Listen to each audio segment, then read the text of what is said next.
ഇന്ന് നമ്മൾ വന്നിട്ടുള്ള ഒരു ഷവായ കഴിക്കാനാണ് കേട്ടോ. എല്ലാരും പറഞ്ഞു ഇവിടുത്തെ മസാല ഷവായ ഒരു അടിപൊളി ഐറ്റാണെന്ന്. ഒന്നും നോക്കില്ല, ഞങ്ങൾ ഇങ്ങോട്ട് പോന്നിട്ടാ.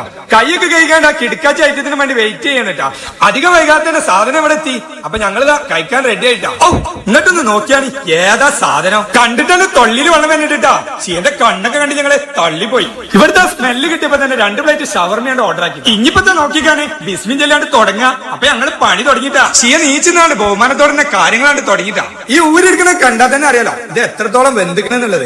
അടിപൊളി സാധനട്ടാ. ശസ കണ്ടില്ല, മൈനസിലൊക്കെ കുത്തിയാണല്ലോ ആസ്വദിച്ച് തിന്നണത്. മസാലയിൽ കുത്തലൊന്നും ഇല്ലാത്തോണ്ടേ സംഗതി എല്ലാവർക്കും ഇഷ്ടപ്പെട്ടു. അടിപൊളിയായി. ഷവായ ഇങ്ങോട്ട് കഴിഞ്ഞപ്പോ ഷവർമന്റെ പ്ലേറ്റ് ഇങ്ങോട്ട് വലിച്ച് അതിന്റെ ടേസ്റ്റ് ആണല്ലോ അറിയാം. അപ്പൊ ആദ്യം തന്നെ ഷെസാണ് നോക്കിട്ടാ. ഷെസക്ക് ഇഷ്ടപ്പെട്ടു. അപ്പൊ ഷിയന്റെ അഭിപ്രായം കൂടെ ഒന്ന് കേൾക്കാം. ഓളും പറഞ്ഞു സംഗതി സൂപ്പർ ആണെന്ന്. ഇതെല്ലാം കൂടി കുത്തി കെട്ടിയപ്പോ നമുക്കിത് ദഹിക്കണ്ടേ. അപ്പൊ ഓരോരോ ലൈൻ സോഡന്റെ ഓർഡർ ആക്കി. ഞാൻ സോഡ വെച്ചിട്ടുണ്ട്. അപ്പൊ ഷിയക്കും ഒരു പൂതി. എന്നാ ഓളൊന്ന് വെച്ചോട്ടെ. നോക്കി നിന്നപ്പോ ഗ്യാസ് ആണല്ലോ ഈ പൊണ്ടിന്ന് ആലോചിച്ചപ്പോ അത് വേണ്ട കുടിച്ച്. അപ്പൊ ഞങ്ങളിന്ന് വന്നിട്ടുണ്ട് മമ്പുറത്താണ് കേട്ടോ. മമ്പുറം മക്കാമിന്റെ അവിടുന്ന് വി കെ പടിക്കൊക്കെ പോണ റോട്ടില് ടിക് ടേസ്റ്റിലാണ് കേട്ടോ ഞങ്ങളുള്ളത്. അപ്പൊ എല്ലാരും ഒന്ന് പോയോക്കിട്ടാ. പിന്നെ നമ്മളെ സപ്പോർട്ട് ചെയ്താൽ ഒന്ന് സപ്പോർട്ട് ആക്കിയാളി. ലൈക്കും കമന്റും ഒക്കെ പോന്നോട്ടെട്ടാ.